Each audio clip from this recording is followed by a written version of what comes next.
Palestinian officials say one child in Gaza is killed every 15 minutes. More than 13,000 Palestinian children have been killed in Gaza since the war between Israel and Hamas began in October, according to Gaza's health ministry. At least 25,000 have been wounded. Most of the 1 million Palestinian children haven't been to school in Gaza, and there's little prospect that classes will resume anytime soon.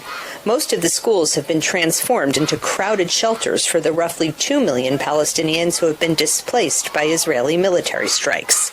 Since the right to life is not guaranteed anymore in Gaza, of course, right to education is even not exist because many reasons. First of all, most of the schools in Gaza now they became kind of shelter for the civilians, even though they've been targeted by the Israeli army.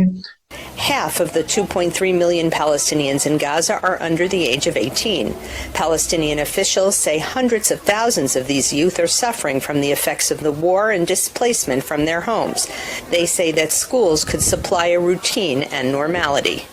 In the past 5 months, we have seen many children suffering from emotional distress and psychosocial problems. The fact that there is no school is just making things worse.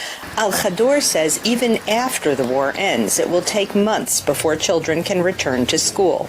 Dozens of schools run by the UN Agency for Palestinian Refugees, UNRWA, have been destroyed, and hundreds of teachers have been killed or wounded. Today, a few makeshift classes have been set up in the southern city of Rafah, which hosts almost half of Gaza's displaced population. We escaped the bombings and escaped from under the rubble. Here, a teacher comes every day to teach children, bring joy to them, and find a way to keep them entertained. But aid groups in Gaza say they are less concerned these days about the education of children than they are about an impending famine.